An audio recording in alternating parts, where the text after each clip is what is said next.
Hello. So I received a pretty exciting package in the mail last week, and that is a Sunspotter. So I've bought this Sunspotter for the upcoming total solar eclipse. You can also use these for standard viewing of sunspots on the sun as well. It doesn't have to be during a partial solar eclipse. So let's open up the box and see what we have. So immediately opening up, we have two I should say, main parts. We have the central little pyramid triangle thing, and this nice little stand. There are some instructions here as well, I shall not be using, and a little case. Also, we can come back to that a little bit later on. So, how do we assemble this thing? Well, we have this nice little screw down here on the bottom, and what we can do is we can attach that screw to this little screw hole that we have here. We're just placing the Sunspotter in place, popping it in between these two curves that we have here, and we can screw it in nicely down at the bottom. Now, this is sort of the default mode that you're going to have this for sort of carrying around, storing. In fact, the case stores on in this form. Just a little case. Not getting a lot of protection there. I'll put it on the right way around. That's probably how you're going to store the thing. Don't need that for now. But okay, to observe, what do we do? Well, there are 3 points you need to uncover first. So the first is pretty obvious. There's this big hole at the front that is covered up in some tape. So let's untape that now.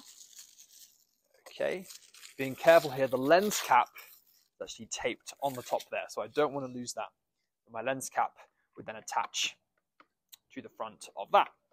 So then looking ahead now, there is now this lens cap at the front, and then 3 mirrors on the inside that I need to remove the cover from. There's a mirror here at the back, there's a mirror at the front on this side, and then a third mirror, so a 4th cap, at the very top. This one's a bit obscured from view, it's a bit hard to see, but just as important. Okay, there we go, we're all open and ready to use. So what's going to happen is the sun is going to come through this main lens, and it's going to bounce off of the first mirror to the second mirror, to the third mirror, before then projecting down to this sort of surface that you've got on the bottom here.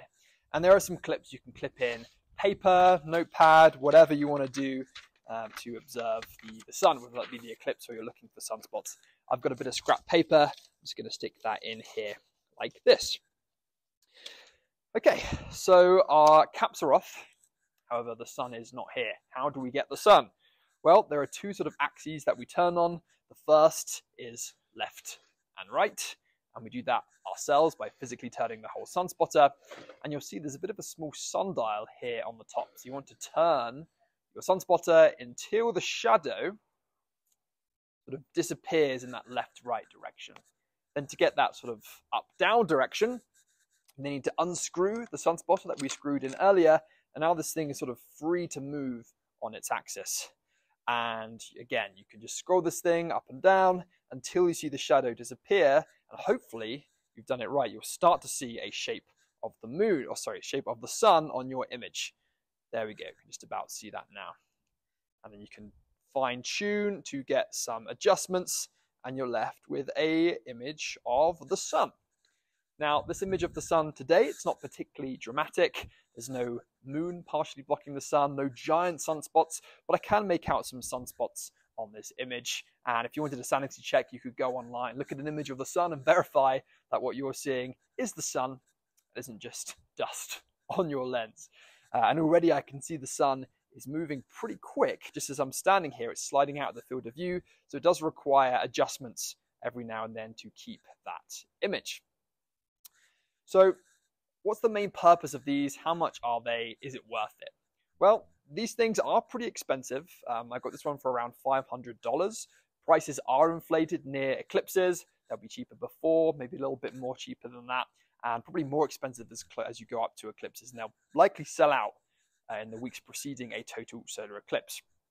What do you get for that money? Well, for that money, you're getting the patented technology. Okay, their design is patented, the Sunspotter design, and you have the mirror and the 3 bespoke lenses as well, which are crafted in a way to magnify this image of the sun for you. Who is it for? If you're a solo observer, I probably wouldn't recommend purchasing one of these over just getting a regular solar telescope or a solar attachment to put on your white light telescope, because with those telescopes you can probably get a good setup in a white light setup for a similar price, and you're getting a more magnified view and you can sort of see better through that eyepiece. But the catch here, and this is where this wins, is for crowds of people. If you are a teacher doing this experiment at school, if you're using this at a public event, an outreach event at an observatory, museum, an event for an eclipse, you're going to be able to have crowds of people looking around and looking at this image, which is not going to happen if you've got a single eyepiece. You're going to have long lines of people and only one person can view at a time. You also have, because of the paper that you can stick here, you can manually sketch this directly. You can trace the image of the sun, which means sketching and drawing the sun, if that interests you, is far easier as well. So overall, I think a worthwhile purchase if you're doing any of those activities. I'll be taking this down for outreach activities for the upcoming eclipse. And yeah, hopefully this video is a nice resource to help you out. And I wish you the best of luck if you decide to buy one. Give me a follow if you're interested in more sun content, how to observe the sun, what the sun is up to, and see you soon.